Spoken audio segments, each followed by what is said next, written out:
O trabalho como uma atividade criadora do homem. Maurílio Nogueira da Silva.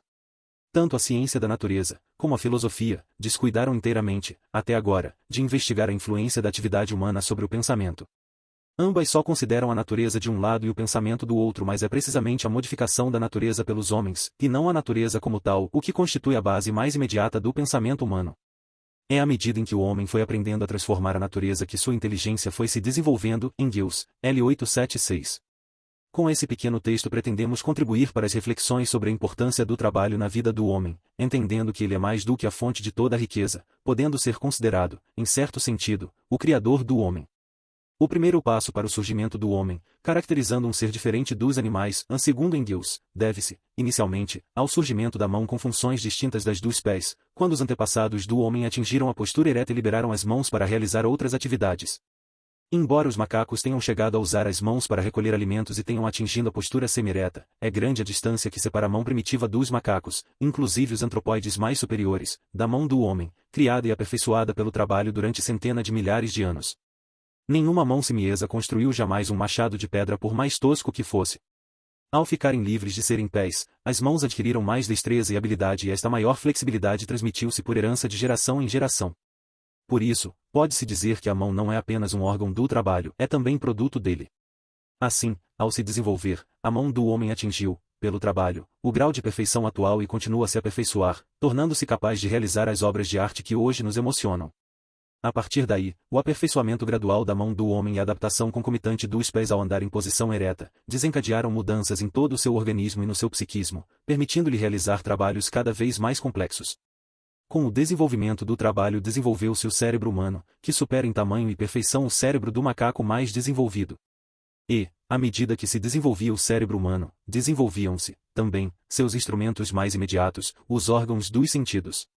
Underline, underline, underline, underline, underline, underline, underline. Item: o texto acima foi escrito, inicialmente, para meus alunos da disciplina Trabalho e Educação na Universidade Federal de Juiz de Fora. Foi baseado num artigo, inacabado, de Friedrich Engels, Humanização pelo Trabalho, produzido em L876 e publicado na obra Dialética da Natureza, Rio de Janeiro, Paz e Terra, L979. Mestre em Educação pela Unicamp, Campinas, SP. Professor aposentado da UFV e UFJF. O trabalho criou também os órgãos responsáveis pela fala, dando origem à linguagem humana. Assim, o trabalho é responsável pelo desenvolvimento do cérebro, dos órgãos dos sentidos e da linguagem, da capacidade de abstração e de discernimento, da consciência, das formas de comunicação humanas, enfim, do homem.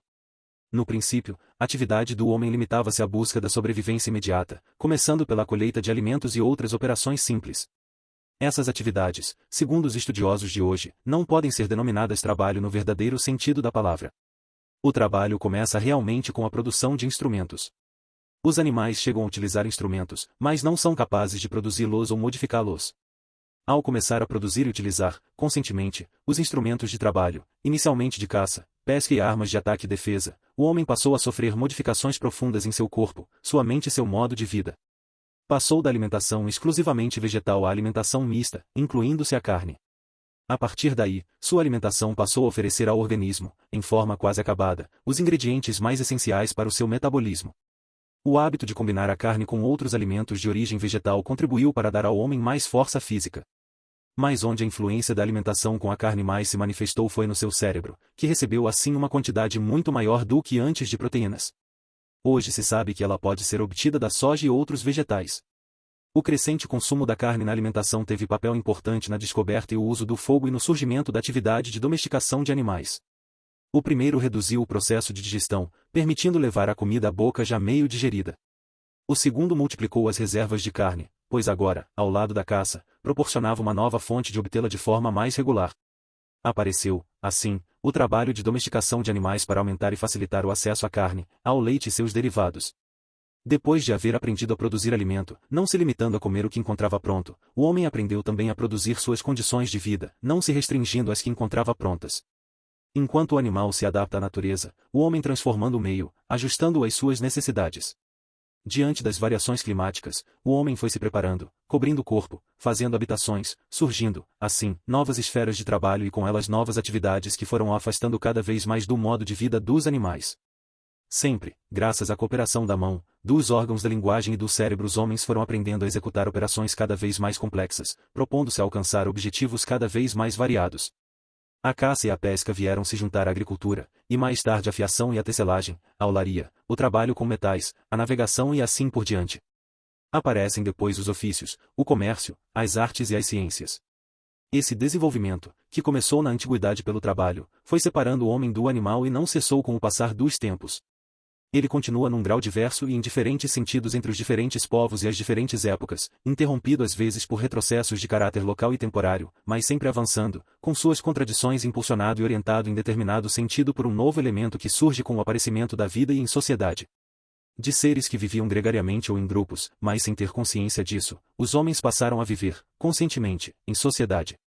Ao se tornar cada vez mais uma atividade social, o trabalho foi criando as instituições sociais. Das tribos saíram as nações e os estados. A partir daí foram surgindo o direito, a política, as religiões, que passaram a regulamentar a vida em sociedade. Essas criações no campo das ideias originam-se, portanto, das necessidades de organizar a produção material e a vida social como um todo. Posteriormente, por razões ideológicas, é que as ideias passaram a ser consideradas um produto do trabalho do cérebro isolado do trabalho prático e a ele se sobrepondo, como muitas pessoas ainda hoje acreditam. O trabalho do cérebro de alguns homens, agora planejava e obrigava as mãos de outros a realizar as tarefas práticas. E os homens foram passando a achar isso natural, respaldados por ideologias conservadoras que se serviam de argumentos genéticos, filosóficos e religiosos para justificar a separação entre o trabalho teórico ou do cérebro e o trabalho prático ou das mãos. O desenvolvimento da sociedade passou a ser atribuído exclusivamente à cabeça, ao desenvolvimento da atividade do cérebro. Os homens foram sendo levados a explicar seus atos pelos seus pensamentos, em lugar de procurar explicar seus pensamentos pelos seus atos e formas concretas de vida. Foi assim que surgiu a concepção idealista do mundo, que passou a dominar, sobretudo, a partir do desaparecimento do mundo antigo e ainda continua a dominar até hoje. Mesmo os materialistas tradicionais e os evolucionistas darwinianos foram influenciados por essa concepção idealista do mundo, com suas ideias de que a matéria ou a natureza, em si mesma, era a criadora do homem, não percebendo que era a atividade do homem sobre a natureza e não a natureza como tal a responsável pela passagem do animal ao homem. Esse evolucionismo linear ou vulgar não explica o aparecimento do homem.